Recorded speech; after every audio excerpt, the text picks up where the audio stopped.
Good day everyone! Mabuhay! We are the Team GG, ang Gigil na Gigil! My name is Jan Daniel. My name is Kai. Earl, Tyron. AC. I'm Lay.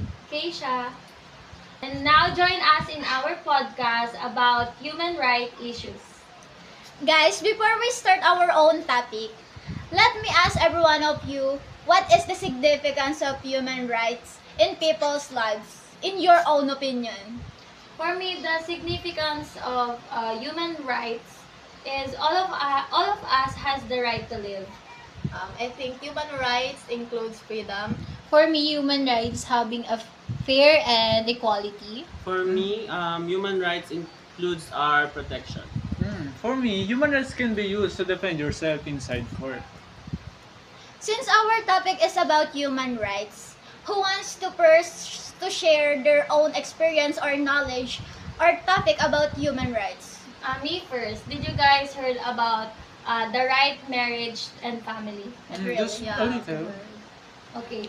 From what I heard about the right marriage and family, this topic dwells into the intimate lives of a human. So, every adult has a right to marry and have a family if they want to? Yes, and marriage will be entered into only with free and full consent of the intending spouses. It also states that both parties have equal right in the event of a divorce. What about when one of the spouse is forced to marry? Because the parents are forcing him to marry the person for the sake of their business. Well, that sounds like a fixed marriage. I think if one of the spouses doesn't want to really get married, I think he has the right to marry the person that he really loves. Right, it is their children's decision because it's their future. But also, it is their parents' obligation to guide them. That's why some of the marriage couple nowadays got divorced because they really, in the first place, they didn't really love each other because it is just a fixed marriage. Good thing that was implemented. It makes the both parties have an equal rights when it comes to divorce. But mga ka-Gigi, did you see about the rape crime news of 11 years old in Santa Clara? No. No, I don't think. Let watch this. Is that you? It very recent news. Natagpuan sa masukal na bahagi ng Barangay Santa Clara, General Trias City, Cavite ang bangkay ng 11 taong gulang na babae nitong Martes ng umaga. Tanging underwear na lamang ang suot ng biktima na makita ang kanyang bangkay ng isang lalaki na mangunguha sana ng labong. Hindi muna nagbigay ng iba pang detalye ang General Trias City Police sa kaso pero kinumpirma nila na sinakalang biktima gamit ang baging. Hinihintay pa rin ang autopsy report para matukoy kung ginahasa ang biktima. Sana patulungan niyo kung mahustisya yung anak ko. Marami pang pangarap, baby. Gusto ko ng hustisya. Kung bakit ginawa niya yung sa anak ko. Sa salaysay ng magulang ng biktima, linggo pa ng gabi nawawala ang batang babae na si alias May. Huli siyang nakitang buhay nung puntahan niya sa terminal ang ama na tricycle driver para humingi ng pera. Pagkatapos sila magkita ay pinauwi na umano ng ama si alias May sa bahay. Pero hindi niya ito dinatnan sa kanilang tahanan matapos mamasada. Napilitan na rin umuwi ni Melissa na namamasok ang helper sa Maynila para tumulong sa paghahanap sa anak. Pero bangkay na nang muli niyang makita ang anak. Grade 6 na sana sa darating na pasukan si alias May.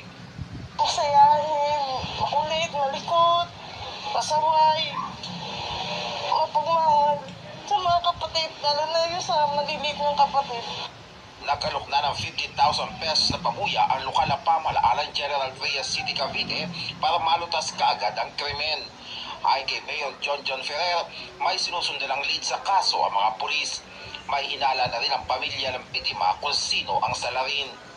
Sana makarma ka, hindi hayop ang anak ko, tao po siya.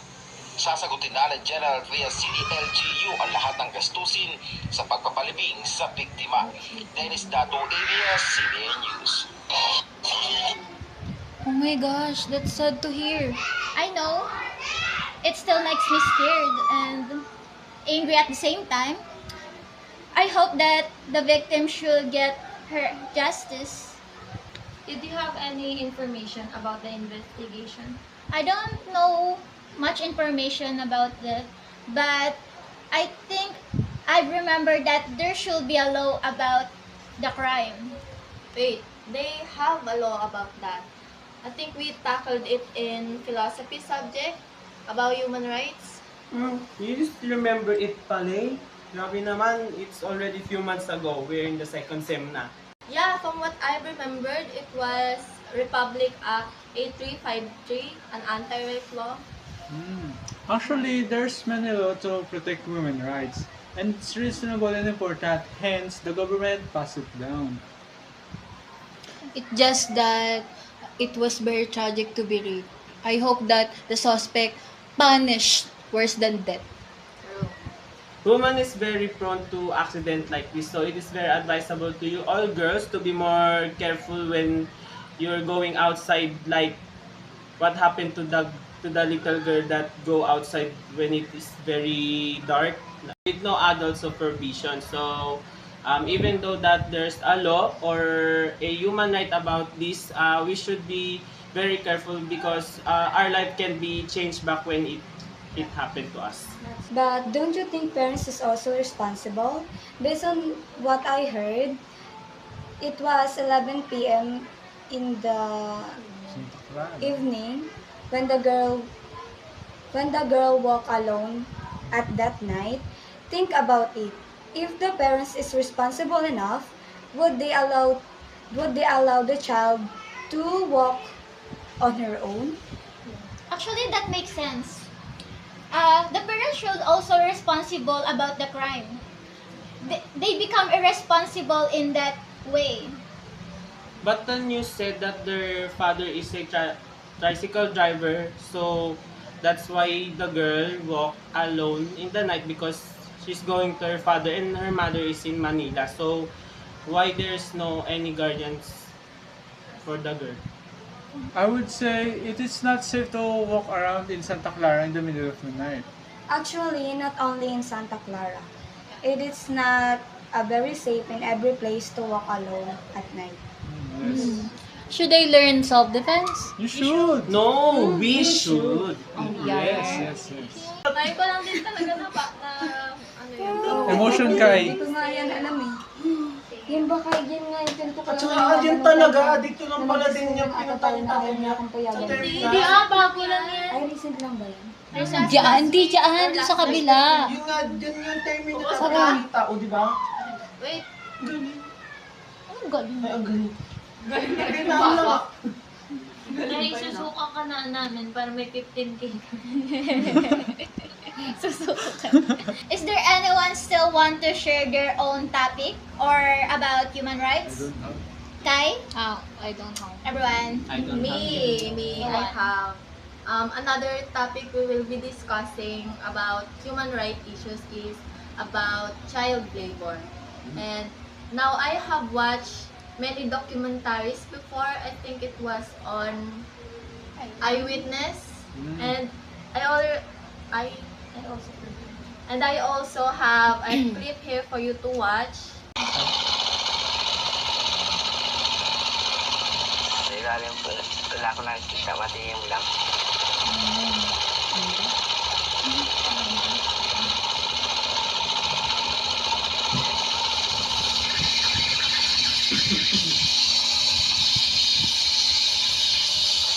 Ang pagod. Ay, ito lang kung ganyan ang buhay namin.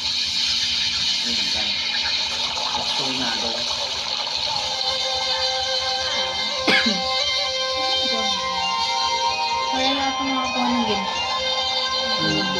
Some kind of mining. Sa unang pagkakataon sa loob ng 2 dekada, tumaas sa mga kaso ng child labor sa buong mundo. Gaano kadami yung na idagdag? Halos, ano po, half po ng bata dito. Nagtatrabaho? Yes po, sir. Panada po ate! Siomay, turon! Lalo pang pinalala ang sitwasyon ng pandemya. Sabi ko nga po kay Papa, huwag lang po siya gumalaw eh. Sabi ko kay Papa, ako na pong bahala pa. Hindi man gustuhin, para sa maraming pamilyang nagigigahos, ito lang ang paraan para mabuhay. Pero ano ang kapalit? Wala po talagang ibang aasahan. Bakit nakapag-aral na sila? Ano pa kayong magagawa nila? It takes a village to raise a child. It would also take a village or a community to abuse a child. New Lactacid Wow. Actually, it's It's a very sign. unfortunate for them. But don't you think your topic is so very deep?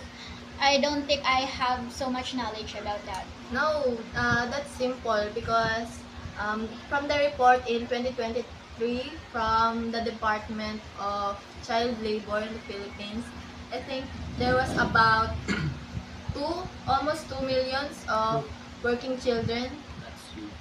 Yes, as stated by the Dole, many children are working in the, car washing like that.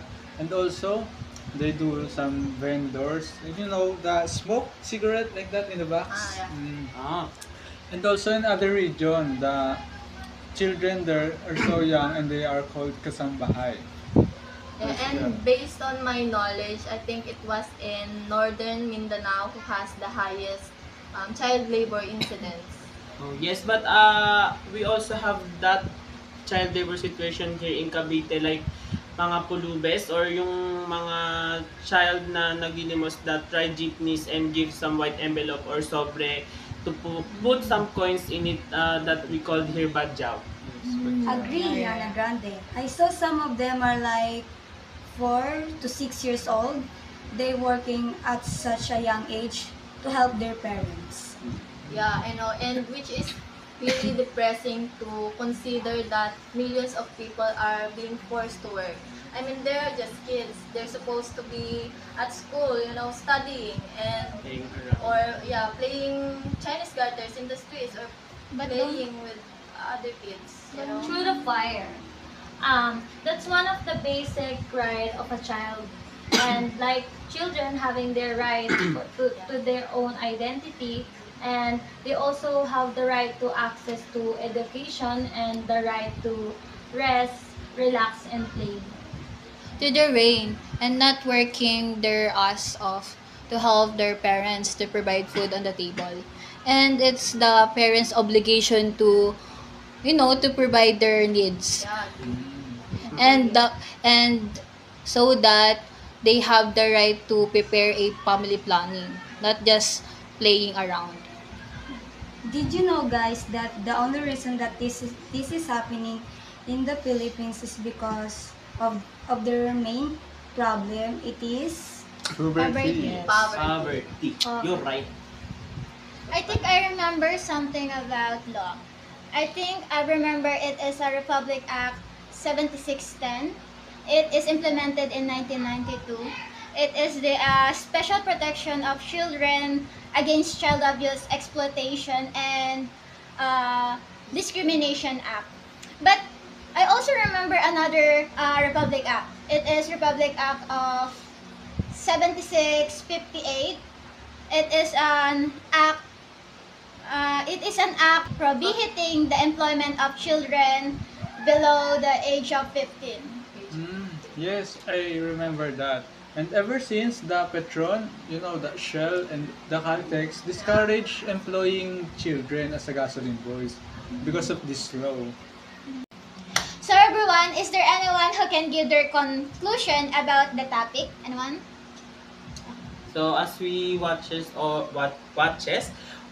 about the child labor, we should be grateful for this life that God given to us, since we can see naman na there's so many young people working for their family's need instead of playing around, studying. So that's my conclusion, to be very, very, very, very, very, very, very grateful. Yes, right. Guys, any topic or more discussion? No. None? So guys, let's wrap it up for today. I hope you learned something about human rights issues from podcast Gigi. Gigil na gigil! And here we are again. I am Gigi Keisha. And I am Gigi Lay. And I am Gigi Easy. Gigi Tyron. Gigi Earl. Gigi JD. And Gigi Kai. Goodbye! Diyan na. Sorry na. Edit na.